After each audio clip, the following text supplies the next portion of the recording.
그냥 솔직하게 한번 말을 해봐도 될까요? 사실 저는 언젠가부터 기존의 기성 올드미디어들이 제 역할을 잘 하지 못한다고 많이 느꼈어요. 발언을 통제한다거나 어떤 주제를 정해놓고 방향을 정해놓고 답을 정해놓고 이야기해달라고 한다거나 이런 것들도 있는 상황이고, 또는 그들에게 부합하지 않는 주장을 펼치거나 비판을 하게 되면 불이익을 볼 수도 있는 상황이 존재합니다. 그럼에도 불구하고 저는 꼭 필요한 목소리를, 옳은 목소리를 내는 것은 꼭 필요한 일이라고 생각을 합니다. 그 옳은 목소리를 위해서 한국의 목소리와 앞으로 함께 정치판 프로그램을 통해서 여러분들께 다른 방송에서는 할 수 없는 여러 다양한 주제들 이야기해 보도록 하겠습니다.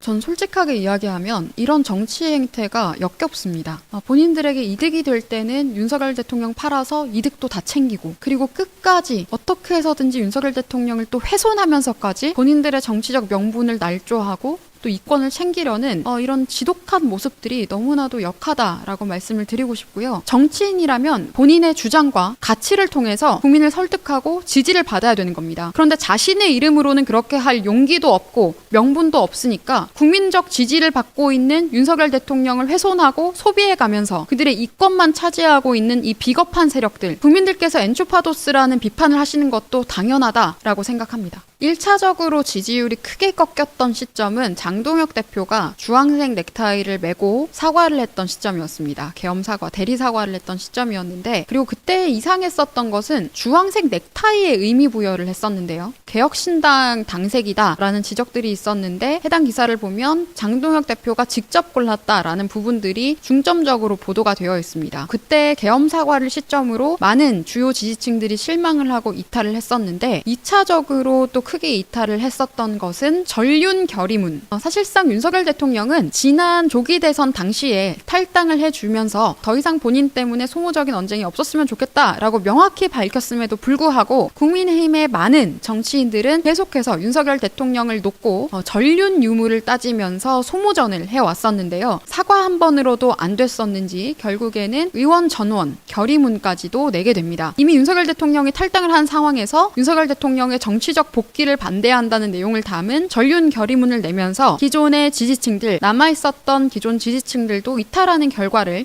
맞이하게 되었고요. 그리고 이에 대해서도 더 이상 추가적인 입장이 나오고 있지 않은 상황이고, 그 이후에 국민의힘의 행보를 본다면 과연 가치적인 선명성이 있는가에도 저는 큰 의구심이 있습니다. 자칭 보수들의 가장 큰 문제가 사과 반복이라고 생각을 합니다. 사과 중독, 패배자 마인드가 가장 큰 문제라고 생각을 하는데, 본인들이 왜 사과하는지도 모르고 무엇을 목적으로 사과하는지도 모르면서 일단 사과를 하는 그림만 만들면 국민들이 좋아해 주겠지라고 생각하는 것 자체가 틀렸습니다. 본인들의 정체성으로 정치적인 가치를 통해서 국민들께 설득력을 얻고 지지를 얻는 것이 아니라 계속해서 이런 특정 인물들을 소비시키면서 무엇을 위해서 사과하는지 이해할 수 없는 무릎 꿇기만을 보여주면서 국민들에게 지지해달라라고 하는 것은 어불성설이다라고 저는 생각하는데요. 지속적인 사과, 반성 이런 메시지를 노출하면 국민들에게 남는 이미지는 패배자적인 그림밖에 남지가 않습니다. 그리고 이런 그림들은 과거에도 연출을 했었는데요. 박근혜 전 대통령에 대해서 탄핵을 추진하고 나서 탄핵 정국 당시에도 그들은 똑같은 행동을 10년 전에도 했었습니다. 그렇게 무릎을 꿇어서 얻은 결과는 역시 선거 대패였었고요. 또 바른정당 같은 경우에는 창당 대회에서 단체로 무릎을 꿇기까지도 했었는데, 그 바른정당은 정치적으로 실패했었던